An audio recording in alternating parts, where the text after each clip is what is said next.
ನಮಗೆ ಜಿಲ್ಲಾ ಪರಿಷತ್ತಿಂದ ಕೀ ಕೊಟ್ಟಿದ್ದಾರೆ, ಈಗ ಪಠ್ಯ ಕೊಟ್ಟಿದ್ದಾರೆ. ಪಠ್ಯ ಕೊಟ್ಟುಬಿಟ್ಟು ಬರ ಕೇಳಿದ್ರು.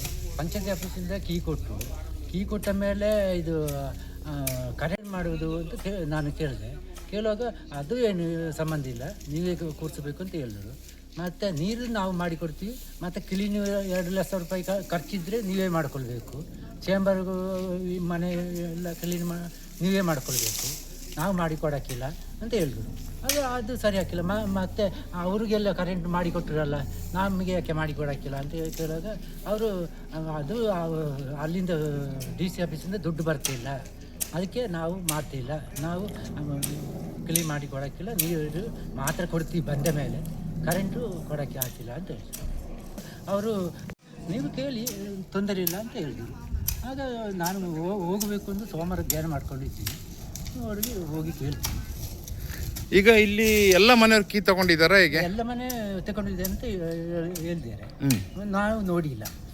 ಈಗ ಇಲ್ಲಿ ಕಾಡೆಲ್ಲ ನೀವೇ ಕುಟುಂಬದವರು ಸೇರ್ಕೊಂಡು ನೀವು ಕ್ಲೀನ್ ಮಾಡ್ತಾ ಇದ್ದೀರಾ? ಈಗ ನಿಮ್ದು 2018ರಲ್ಲಿ ಮನೆ ಡ್ಯಾಮೇಜ್ ಆಗಿದ್ದು, ಅದಕ್ಕೆ ಈಗ ಕೊಟ್ಟಿದ್ದಾರೆ. ಈಗ ಕೊಟ್ಟುಬಿಟ್ಟು ಅಲ್ಲಿಂದ ಖಾಲಿ ಮಾಡಬೇಕಂತ ಹೇಳಿದ್ದಾರೆ. ಇಲ್ಲಿ ಕರೆಂಟ್ ನೀರು ಇಲ್ಲ ಅಂತ ಎಂತ ಮಾಡೋದು? ಹೌದು. ಈಗ ಮತ್ತೆ ಮನೆ ಸರಿ ಇಲ್ಲ, ಎಲ್ಲ ಲೀಕ್ ಇದೆ. ಇದು ಎಂತ ಕೆಲಸ ಮಾಡಬೇಕು? ಈಗ ಇಲ್ಲಿ ನೀರಿನ ವ್ಯವಸ್ಥೆ ಮಾಡಿದಾರಾ? ಮಾಡಿಲ್ಲ. ನೀರಿನ ವ್ಯವಸ್ಥೆ ಇಲ್ಲ, ಕರೆಂಟ್ ವ್ಯವಸ್ಥೆ ಇಲ್ಲ, ಕೇವಲ ಹಕ್ಕುಪತ್ರ ಕೊಟ್ಟು ಕೀ ಕೊಟ್ಟಿದ್ದಾರೆ. ಈಗ ನಿಮಗೆ ಮುಂದೆ ವಾಸ ಮಾಡೋಕ್ಕೆ ತುಂಬಾ ತೊಂದರೆ, ಯಾಕಂತ ಹೇಳಿದ್ರೆ ನೀರಿನ ವ್ಯವಸ್ಥೆ ಇಲ್ಲದೆ, ಕರೆಂಟ್ ವ್ಯವಸ್ಥೆ ಇಲ್ಲದೆ ಇಲ್ಲಿ ವಾಸ ಮಾಡ್ಲಿಕ್ಕೆ ಆಗೋದಿಲ್ಲ. ಅದಕ್ಕೆ ಇದು ಸರ್ಕಾರದಿಂದ ನಮಗೆ ಕರೆಂಟ್ ನೀರು ಮಾಡಿಕೊಡ್ಬೇಕು ಅಂತ ಕೇಳ್ಕೊಂಡು. ಈಗ ಪಂಚಾಯತಿಯವರು ಇಲ್ಲಿ ಬಂದಿದ್ರಾ? ಇಲ್ಲ, ಪಂಚಾಯತಿ ಆಫೀಸಿಗೆ ಹೋಗಿ ನೀವೇ ಹೋಗಿ ಕೀ ತಗೊಂಡು ಬಂದಿದ್ದೀರಾ?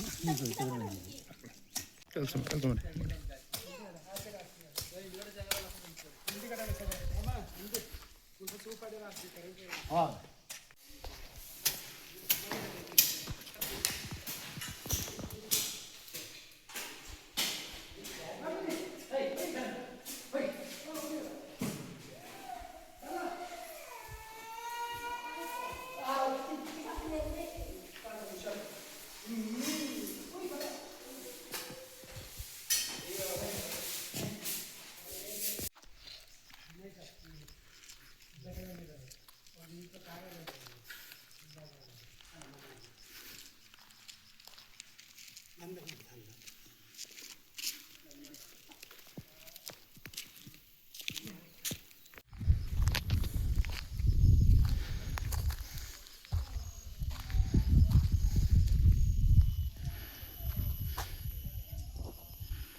ಅದು ಗರ್ವಲ್ಲ ಅಲ್ಲಿ ಒಂದು ಫುಲ್ಲು ಸತ್ತು ಬದುಕಿದ್ದು. ಈಗ ರೋಡ್ ಎಷ್ಟು ಚೆನ್ನಾಗಿ ಇಲ್ಲಿ ಮತ್ತು ಒಂದು ಮನೆ ಮಾಡ್ಬೋದಿತ್ತು ಇಲ್ಲಿ.